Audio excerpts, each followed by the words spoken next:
Salut à tous, bienvenue dans mon restaurant. Aujourd'hui, on va revisiter le pad thai à la française, c'est parti. Pour bien comprendre, le pad thai, c'est des nouilles sautées à la thaïlandaise. Mais là, on va les revisiter à la française. Alors, pour cela, on va utiliser du magret de canard, des légumes de saison, des condiments un petit peu asiatiques et un fruit à coque de votre choix. Ah, j'ai oublié le plus important, des nouilles de riz Suzy One. Pour réaliser le pad thai, on va commencer par tailler les légumes. On va les couper fins, mais pas trop. Il faut garder un petit peu d'épaisseur si on veut les garder un petit peu croquants à la cuisson. Mes légumes sont prêts et maintenant on va s'occuper du magret de canard. On va enlever le gras, tout simplement comme ça. Ça s'enlève très facilement. Et vous allez couper votre magret de canard sans gras en cubes de 1,5 cm pour garder tout le moelleux du magret de canard. Allez, un jus de citron vert, un petit peu d'huile de sésame grillée, de la sauce soja, de la pâte de piment rouge, selon votre goût, et très important, la sauce de poisson fermenté.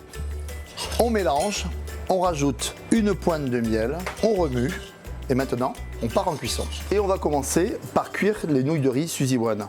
Alors, elles sont fabriquées en Thaïlande, sans colorant, sans conservateur et sans aucun additif. On les met dans l'eau bouillante. Alors un sachet, c'est pour 40 à 60 portions. Dès que vous mettez les nouilles, vous remuez pour qu'elles ne collent pas. 4 minutes de cuisson, elles sont 100% à base de farine de riz, donc sans gluten. Les pâtes sont cuites et on va les égoutter. Alors ce qu'il y a de vraiment très bien dans ces pâtes, c'est qu'elles ont un taux de rendement de 2,4, c'est-à-dire que pour 100 g de nouilles de riz, vous allez avoir 240 g de nouilles de riz cuites.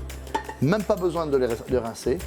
Alors on peut les utiliser de suite ou même les utiliser en différé, en mise en place. On va réaliser le pad thai de canard et on va commencer par faire sauter le magret de canard. À peine 1 minute de cuisson. Le magret de canard est cuit, on le débarrasse pour le garder bien rosé. On va mettre un petit peu d'huile, un petit peu d'ail et on va faire sauter les légumes. Voilà, mes petits légumes, 2-3 minutes au wok avec un feu bien vif. On va mettre un petit peu d'épinards et on n'oublie pas d'assaisonner mais légèrement. On remue quelques secondes pour les épinards et maintenant on va rajouter les nouilles de riz. Alors vous pouvez les rincer ou pas. Alors là je les utilise façon wok. Vous pouvez les utiliser dans d'autres préparations, dans des bouillons, dans des soupes, à la vapeur. On remue tout ça. Puis ce que j'aime aussi dans ces nouilles, c'est qu'elles sont coupées courtes. Elles sont pas trop longues, donc pour le client, c'est plus facile à manger. Après cuisson, reste al dente. Et donc un pad thai avec un tout petit peu de texture de la nouille, c'est toujours meilleur. On remue. La recette est terminée pratiquement. On va rajouter la fameuse sauce pad thai. On n'oublie pas le magret de canard. Vous remuez énergiquement et il ne reste plus qu'à dresser. On va terminer avec un tout petit peu de coriandre et on va rajouter quelques éclats de noix. Vous avez vu comme c'est facile le pad thai à Suzy One? Allez, on envoie.